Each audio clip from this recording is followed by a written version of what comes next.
Hey, JK here. I want to thank you for sharing part of your day with me.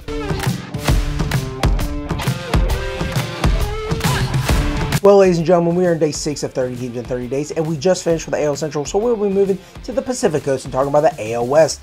The worst team in that division, and also the entire league, the Oakland Athletics, had a record of 50 and 112 last year, and had a negative 339 run differential. That is bad. As much as it pains me to talk about how bad they are because they are one of my favorite teams, I speak nothing but facts. You can see the stuff from Josh Donaldson and Yoenis Cespedes behind me. I'm a big fan of Dallas Braden. I loved Mark McGwire when I was growing up because I was there living his home run feats in 1998 because I was young at that time and I was excited, and that got me back into the game. Seeing him and Sosa and Ken Griffey Jr. going to battle every single day got me super invested, even more invested than I already was. But I digress. The Oakland Athletics are terrible, and that's unfortunate because they've had such good players, so many good players. And if you're not an Athletics fan, you may not be able to think about all those players. You might not be able to fathom the Oakland Athletics being talented. There's a movie about their history of being one of the better, cheaper, smarter teams in the league. Go watch it. But not until after you finish this video.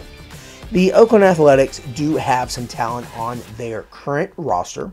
We're going to go over some of those stats from those players. And they're going to be somewhat interesting facts and some things I'm going to throw at you if you're in a categories league might blow your mind. So I don't think there's any surprise that Mr. Esteury Ruiz led the team in stolen bases. He also led the team in hits and doubles. Now, hits in general is a single. Obviously, they can include doubles and triples and home runs. But doubles, obviously, you get second base. Triples, you get, third base, right? You know who led the team in triples? Not Ruiz, because I didn't say his name. Shea Langeliers. I'll give you a second to, let that sink in. Shea Langeliers. Oh, you don't know who he is? Oh, he's the catcher. The catcher led the league, or excuse me, the catcher led the team in triples. What? That's crazy. Anyway, some of the other team leaders include Ryan Noda leading the team in runs, walks, and on-base percentage. Keep that in mind. Walks and Ryan Noda, okay? So, hits, home runs, RBIs, total bases, and strikeouts, Brent Rooker. And finally, my boy in batting average and slugging, Zack Gelof, the second baseman they called up. Woo! I'm a big fan of Zack Gelof. But, talked about getting to the fun facts, right? And I told you to keep in mind Ryan Noda leading the team in walks. Okay, well, he had 77. You might hear that and think, okay, I don't care. That's not a whole lot. And the person next to him might not have that many less, right? Nope. Next person closest to him, Brent Rooker, had 28 less than him. The person second on the team, Brent Rooker, had 49 walks. Noda had 77. And Rooker had 60 more at-bats. Well, it was like 57. But round up, 60 more at-bats. And they both struck out 170 times. What? Wow, those stats blow your mind. Another interesting fact about those 57 last at-bats for Noda is that they allowed him to have a 30-plus point advantage in the on-base percentage category. Ruiz had 67 stolen bases last year, which was second only to Mr. Ronald Acuna. So he is productive on the base pass. He's dangerous. However, he should have had more, but he hurt his shoulder. So that cut down the time that he was able to actually be on the field and stealing those bases. Something else, he doesn't walk a lot. He only had 20 walks last year, so definitely need to get those up.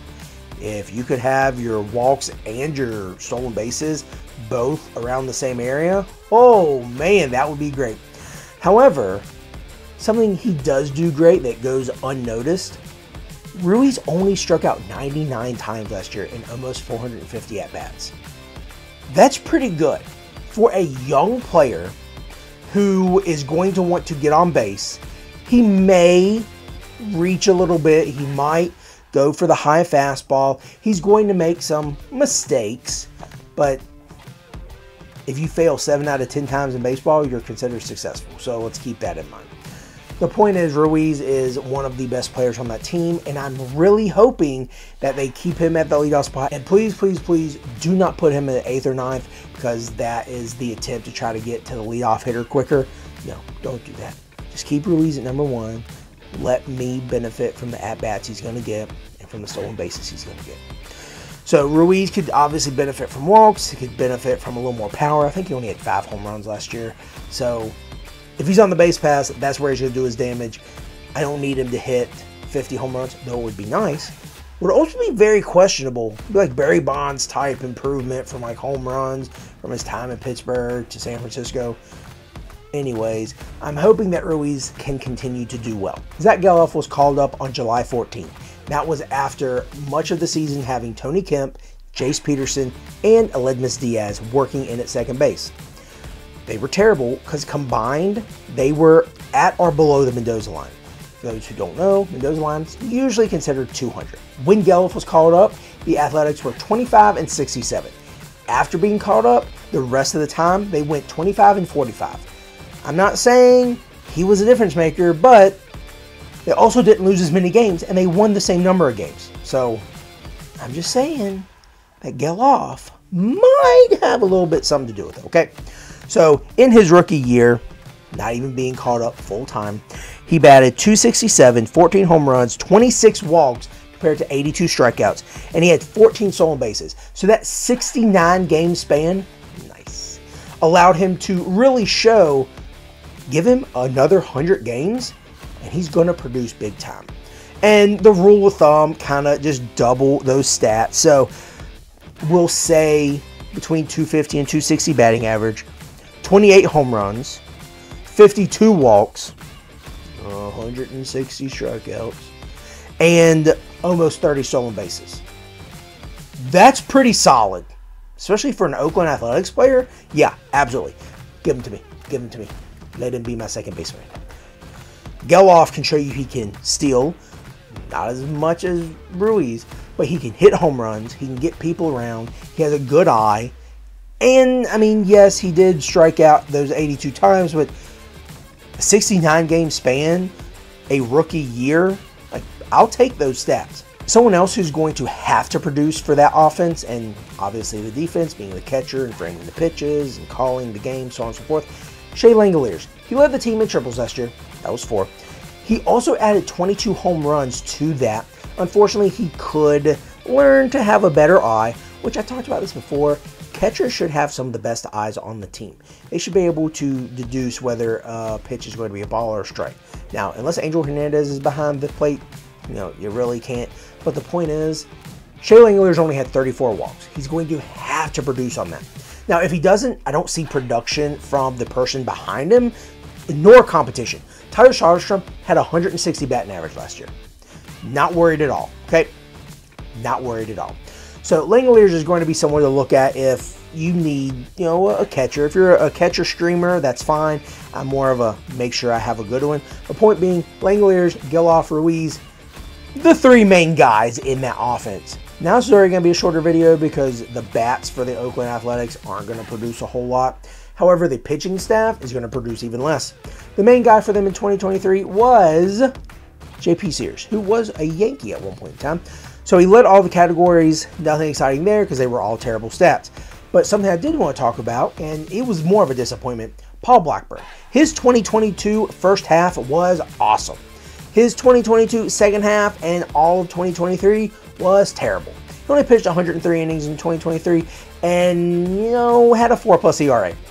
Not exciting. However, not bad for an Athletics pitcher, right? Someone else I am actually excited for, not only for 2024, but moving forward, Mason Miller. He had a first few pretty good games, got roughed up here and there, but could show he could throw strikes.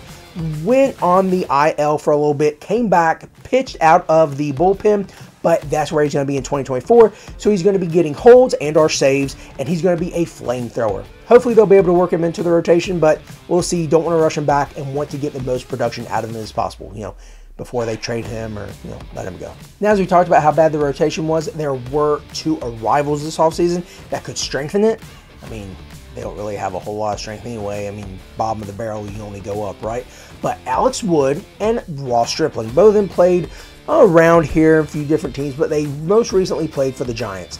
They came out of the bullpen, were starters, so I don't foresee them being your frontline guys. I don't see them getting you quality starts. I don't see you getting a lot of wins. But, you know, they're warm bodies. They could be streaming pieces. That's about it. Streaming pieces.